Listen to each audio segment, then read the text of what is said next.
A graça e a paz do Senhor Jesus. Este é o canal O Fundamento dos Apóstolos e Profetas. E a leitura de hoje é em Atos 4, 11 e 12.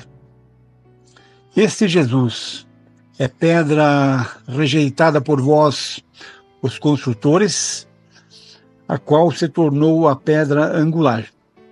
E não há salvação em nenhum outro, porque abaixo do céu não existe nenhum outro nome dado entre os homens pelo qual importa que sejamos salvos.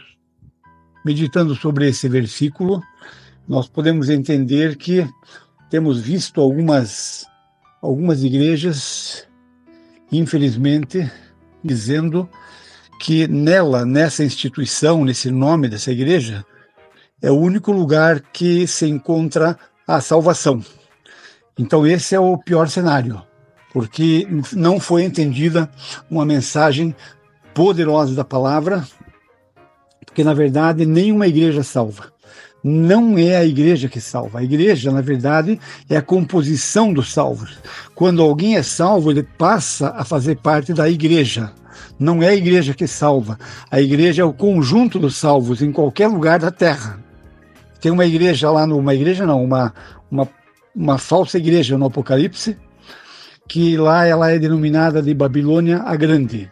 Lá naquela igreja ou pertence à igreja, diz lá, Babilônia a Grande, a mãe das meretrizes e das abominações da terra. Na verdade é uma igreja que está... uma instituição que se coloca como igreja, que pensa ser igreja, mas na verdade a igreja invisível já terá subido para os céus. Lá em Apocalipse 7, você vê a igreja no céu, e aqui você está em Apocalipse, acho que 14,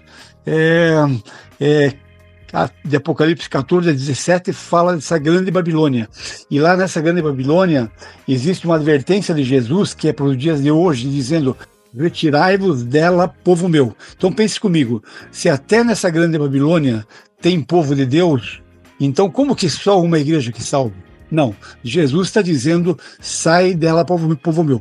E pode ver que essa igreja não está entre as 7 igrejas do Apocalipse, e se observarmos essas 7 igrejas, elas são 7 cidades. A igreja era o povo daquela cidade. Você pensa que se reunia só numa casa, só num lugar, só em algo que chamavam de templo, porque isso não é bíblico também?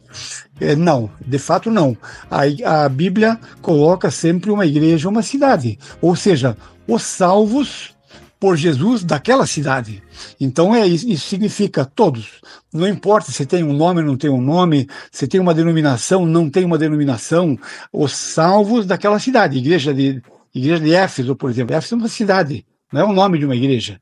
Então essa igreja, lá vinha a recomendação para o povo salvo em Éfeso. Só isso, simples assim. A igreja corpo de Cristo, ela é invisível. E o apóstolo Paulo diz que o Senhor conhece os que lhe pertencem.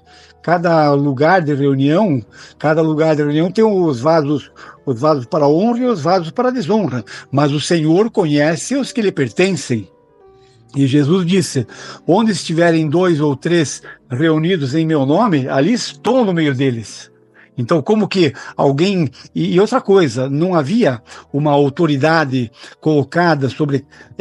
biblicamente, havia autoridade sim, mas não havia exigência de que onde estivessem 2 ou 3 reunidos em nome de Jesus, tivesse sob uma autoridade, sob uma pessoa ordenada para isso. Não, a coisa é mais simples. Claro, existem autoridades na igreja, existem, mas não dessa forma como está sendo colocada hoje. Esse estudo vai mais longe. Então, isso vamos deixar para uma outra vez. Agora nós temos que pensar o seguinte: Jesus conhece os que lhe pertencem, e esses que lhe pertencem são igreja, não porque estão arrolados num templo humano, numa instituição humana, num CNPJ humano. Não, a Bíblia diz lá em Hebreus, diz assim, que eles são, que nós temos chegado ao Monte de Sião, a cidade do Deus vivo, a Jerusalém celestial, a incontáveis hostes de anjos, a universal assembleia, a igreja dos primogênitos arrolados nos céus. Arrolados nos céus e não na terra. Não é arrolados no livro de uma igreja, mas arrolados no livro de Deus, que é o livro da vida. Em nome de Jesus, oremos. Santo Deus, abençoa a cada um que ouve essa palavra, abra o entendimento, dá compreensão e que haja salvação nessa mensagem. Em nome de Jesus é que nós oramos. Amém.